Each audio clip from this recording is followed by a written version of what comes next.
이곳에 자연의 기운을 온몸으로 느끼며 하루를 시작하는 사람이 있습니다. 우아한 몸짓에 맑고 건강한 피부가 돋보이는 그녀. 전신 노화의 위기를 이겨낸 오늘의 주인공 오승희 씨입니다. 반짝이는 햇살 아래 누리는 소박한 일상. 하지만 과거엔 기적을 바라야 할 만큼 멀게만 느껴졌던 풍경이라는데요. 불과 1, 2년 전만 해도 제가 건강이 굉장히 안 좋았었어요. 한 20년 동안 피부관리실을 운영을 했거든요. 네, 그때는 너무도 바쁜 나날들이었고 손님들 얼굴만 들여다보고 피부만 관리를 했었지 정작 저를 돌볼 시간이 없었던 것 같아요. 현실에 치여 정작 자신을 챙길 틈조차 없었던 시간들. 그러다 건강에 적신호가 켜졌다는데요. 처음엔 그 목에 깊은 주름이 좀 생기더라고요. 근데 점점 갈수록 잔주름도 좀 깊어지고, 근데 대수롭지 않게 저는 그냥 방치를 했어요. 낫겠지, 좋아지겠지 하면서요. 하지만 시간이 지날수록 온몸에 질환으로 좀 번지게 됐더라고요. 어느새 목주름이 깊어지며 노화가 시작됐다는 그녀. 이후 고지혈증과 당뇨까지 찾아왔다는데요. 그러나 이건 시작에 불과했습니다. 제가 그 건강검진을 맡게 됐는데 대장에 용종이 좀 있었고요.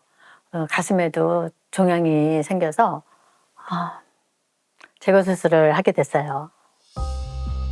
쉼없이 달려온 삶의 끝에서 하나둘 드러나기 시작한 질병들.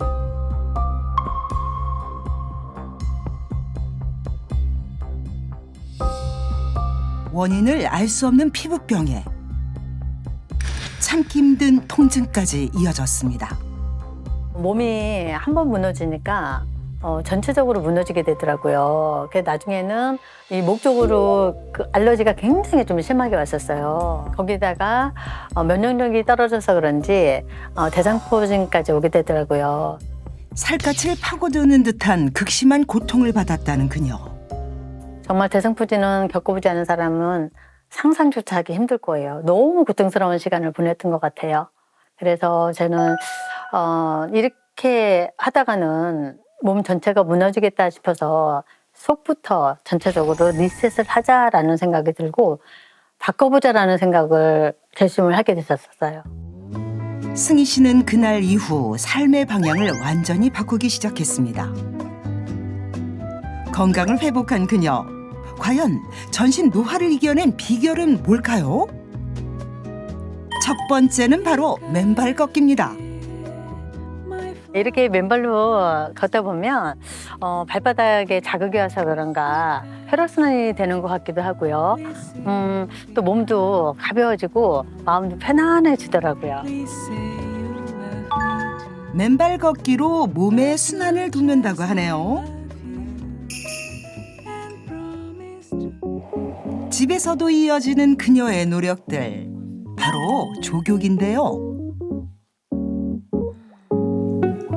따스한 온기로 쌓여있던 피로와 노폐물을 씻어냅니다. 피부 장벽이 무너진 걸 회복하려면 내 몸속에 꽉 막혀있는 순환 통로를 뚫어주는 게 우선이거든요. 한눈에도 생기 있어 보이는 승희 씨.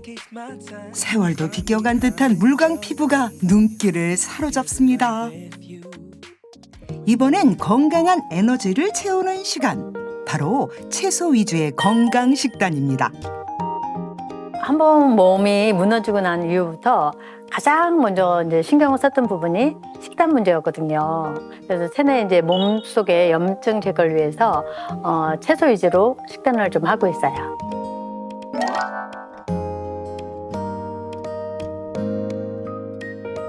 맛있겠다.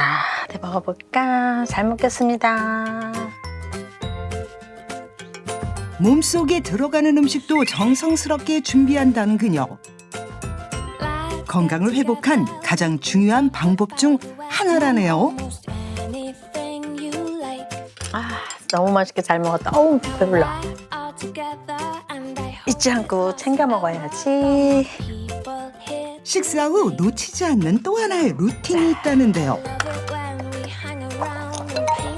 짠. 그녀가 챙기는 건 뭘까요?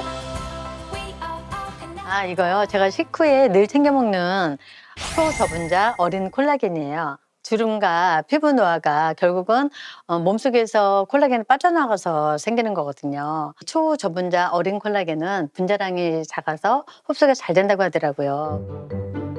매일 잊지 않고 채워온 꾸준한 습관은 승희 씨의 삶에도 반가운 변화를 가져오기 시작했습니다. 지금은 탄력도 굉장히 있는 것 같고요. 주름도 많이 좋아진 것 같고요. 전체적으로 컨디션이 좋아져가지고 활기가 좀 생긴 것 같아요. 아픔을 이겨낸 승희 씨의 두 번째 청춘. 그 아름다운 여정을 응원합니다. 아, 부럽다. 그러니까요. 정말. 아니 이게 혼자만 저렇게 나를 거꾸로 드셔도 되는 겁니까? 부러워요. 너무 부럽습니다.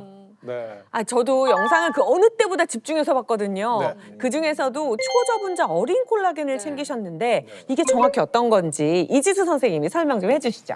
네, 어린은 물고기 비늘 린을 써서 물고기 비늘에서 추출했다는 의미고요. 초저분자는 아주 작은 분자란 의미입니다. 즉 물고기 비늘에서 추출한 콜라겐을 작게 쪼갠 콜라겐이 바로 초저분자 어린 콜라겐입니다. 아니 물고기 비늘에서 추출한 콜라겐은 도대체 어떤 특징이 있는 건가요? 이게 어린 콜라겐은 100%이 생선 비늘에서 추출한 콜라겐이니까 당연히 불순물이 거의 없습니다. 예, 그래서 순도 높은 콜라겐을 채취할 수 있다는 그런 장점이 있는 거죠. 아 근데 저는 궁금한 게 초저분자 콜라겐이 대체 뭐 작으면 얼마나 작다는 거예요? 보통 크기가 500달톤 이하인 것을 저분자 콜라겐 펩타이드라고 분류하는데요. 이 초저분자 어린 콜라겐은 173달톤까지 작은 것으로 보고되었습니다. 네. 아니 근데 뭔가 이렇게 작은 것 같기는 한데 이게 얼마나 작은지 가늠이 잘 안 돼요. 그러게요. 이 달톤이라고 하면 무슨 말인지 잘 모르겠죠. 173달톤 감이 안 오시잖아요. 네. 이 크기는 우리 머리카락의 15만 4천분의 1 크기라고 생각하시면 됩니다. 우와. 아니 머리카락도 정말 가는데 그렇죠. 그거보다 15만 4천분의 1만큼 작다고요? 제가 이해를 돕기 위해서 예를 한번 들어보겠습니다. 이 네. 500원짜리 동전 두께가 약 한 2mm 정도거든요. 그렇죠. 이걸 초저분자 어린 콜라겐이라고 가정해 볼게요. 네. 그러면 이 동전보다 15만 4천 배 큰 건데요. 그렇죠. 이 초저분자 어린 콜라겐을 보면 머리카락은 약 308m 건물에 해당되는 거예요. 와. 네. 건물 한 층을 보통 3m 정도로 보면 무려 103층 높이의 건물하고 이 동전의 차이하고 어허. 같이 비교해 보시면 되는 거죠. 그래서 이 초저분자 어린 콜라겐이 얼마나 작은지 이제야 감이 오시나요? 네. 그렇게 콜라겐을 아주 작게 쪼개서 초저분자로 만든 데는 이유가 있을 것 같아요. 이 크기가 왜 중요한가요? 네, 분자가 작은 초저분자 어린 콜라겐이 흡수율과 관련이 있어요. 네, 흡수율 중요하잖아요. 이해를 돕기 위해서 실험 영상을 준비했습니다. 큰 구슬을 분자 크기가 크다고 알려진 육류 콜라겐, 그리고 아주 미세하게 작은 구슬을 초저분자 어린 콜라겐이라고 가정을 해볼게요. 먼저 육류 콜라겐이 들어오면 분자 크기가 크다 보니까 필요한 조직까지 도달하는데 어려움을 겪을 수 있습니다. 잘 전달이 안 되죠. 이번엔 초저분자 어린 콜라겐을 부어볼게요. 어이구 쭉쭉쭉 잘 네, 들어가는데요. 쭉쭉 채워지죠. 바로 차이가 느껴지시죠? 이렇게 초저분자 어린 콜라겐은 분자 크기가 매우 작아서 소화기관을 빠르게 통과하고 또 바로 혈류로 흡수됩니다. 그렇기 때문에 피부와 각 장기, 이렇게 콜라겐이 필요한 곳에 빠르게 퍼지는 것을 확인할 수 있습니다. 실제로 이걸 증명한 연구가 있는데요. 네. 이 사람에게 어린 콜라겐하고 어린 콜라겐을 섭취시킨 후에 콜라겐 혈중 농도를 측정해 봤는데요.